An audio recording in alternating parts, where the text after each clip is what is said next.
দর্শক, চ্যানেল ওয়ানের পর্দায় আপনাদের সবাইকে স্বাগত জানাচ্ছি। আমি জাকির হোসেন এই মুহূর্তে রয়েছি সুনামগঞ্জ ডিসি পার্কে, যেখানে ঈদ উদযাপন করতে শত শত দর্শনার্থীরা জড়ো হয়েছেন। আপনারা নিশ্চয়ই দেখতে পাচ্ছেন এই সুনামগঞ্জ শহরের নবীনগর এলাকায় যে ডিসি পার্ক রয়েছে, সেই ডিসি পার্কে কিন্তু আমরা দেখছি দুপুর থেকেই কিন্তু একেবারে উপচে পড়া ভিড়। আমরা যদি ছবিতে আমরা নিশ্চয়ই দেখতে পাচ্ছেন, এখানে একটা গ্রুপ এসেছে।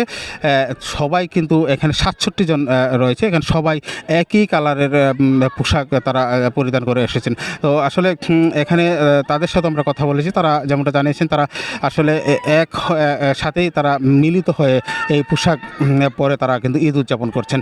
অন্যদিকে যদি বলি, এই ডিসি পার্কে কিন্তু বিভিন্ন ধরনের রাইডের ব্যবস্থা রয়েছে, বিশেষ করে শিশুদের জন্য বিনোদনের ব্যবস্থা রয়েছে। যেহেতু সুনামগঞ্জে বিনোদনের কোনো সুব্যবস্থা নেই, যার ফলে এই ডিসি পার্কেই কিন্তু ঈদ আনন্দ উপভোগ করার জন্য বেছে নিয়েছেন।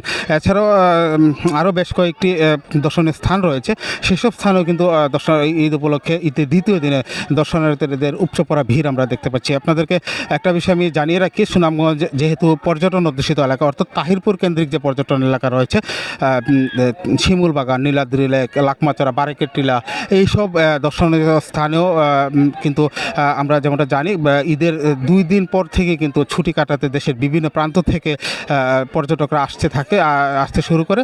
তারা ঈদ উপলক্ষে কিন্তু জেলা প্রশাসনের পক্ষ থেকে সার্বিক প্রস্তুতি ইতিমধ্যে তারা কিন্তু নিয়ে রেখেছে।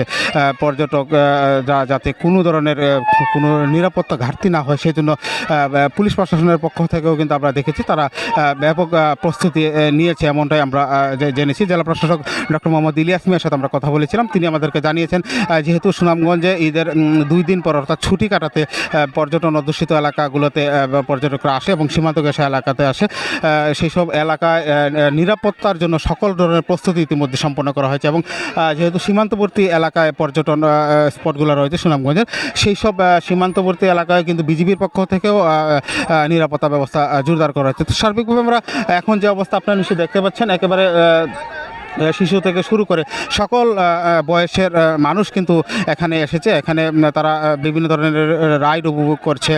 শিশুরা বিশেষ করে তারা রাইড উপভোগ করছে এবং অনেকে পরিবার পরিজন নিয়ে এসেছেন। পরিবার পরিজন নিয়ে ঈদের এই সময়টাতে তারা বেশ উপভোগ করে নিচ্ছেন এই সময়টাতে। তো সার্বিকভাবে আমরা বলতে পারি, সুনামগঞ্জ যেহেতু সুনামগঞ্জ শহরে বিনোদন কেন্দ্র খুব একটা নেই, তারপরেও এই 2-1টি যে বিনোদন কেন্দ্র রয়েছে, সেই সব বিনোদন কেন্দ্রে উপচে পড়া ভিড়। একদিকে সুরমা নদী, আরেকদিকে হচ্ছে এই ডিসি পার্কের অবস্থান।